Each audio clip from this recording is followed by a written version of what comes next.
Hi buddies, உங்களை எத்தனை பேர் இந்த ஆரஞ்சு ஒயிட் கலர் மீனை வந்து பார்த்துருக்கீங்க?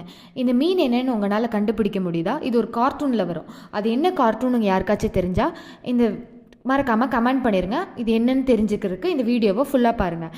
இது பேர் தான் க்ளவுன் ஃபிஷ். அதுவும் இல்லாமல் இது பேர் என்ன அப்படின்னா வந்து ரைனோசரஸ். இந்த ரைனோசரஸ் எல்லாம் வந்து ஏன் இந்த பறவைங்கள்லாம் இது மேலே உட்காந்துருக்குன்னு தெரியுமா? இந்த உயிரினத்தை பார்க்கும்போது உங்களுக்கு எப்படி தோணுது?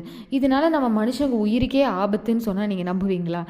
ஆமாம், இது என்னென்னு தெரிஞ்சுக்க இந்த வீடியோவை மறக்காமல் ஃபுல்லாக பாருங்கள். இந்த க்ளவுன் ஃபிஷ் வந்து இது ஒரு சிம்பயோசிஸ் கிரியேச்சர். அப்படின்னா இது வந்து என்ன பண்ணும் அப்படின்னா பின்னாடி இருக்க சீ அனிமோன் பின்னாடி போய் ஒளிஞ்சிக்கும். ஸோ இது ஒளிஞ்சிக்கிறனால தன்னோட ஏதாச்சும் வந்து இதை தாக்க முயன்றாலோ அப்போ வந்து இது போய் ஒளிஞ்சிக்கிச்சு அப்படின்னா இது வந்து சேஃபாக இருக்கும். அதே வந்து சீ அனிமோன் எப்படி வந்து இதை பயன்படுத்திக்குது அப்படின்னா இது இடுற முட்டைகளை தான் சாப்பிட்டு இந்த சீ அனிமோன் வந்து வளருது. ஸோ இதனால் சீ அனிமோனும் பெனிஃபிட் ஆகுது, க்ளவுன் ஃபிஷ்ஷும் பெனிஃபிட் ஆகுது. இது என்னன்னு சொல்லுவாங்கன்னா மியூச்சுவலிசம் சொல்லுவாங்க. உங்களை எத்தனை பேர் இந்த மிருகத்தை பார்த்துருக்கீங்க? இது பேர் தான் ரைனோசரஸ்.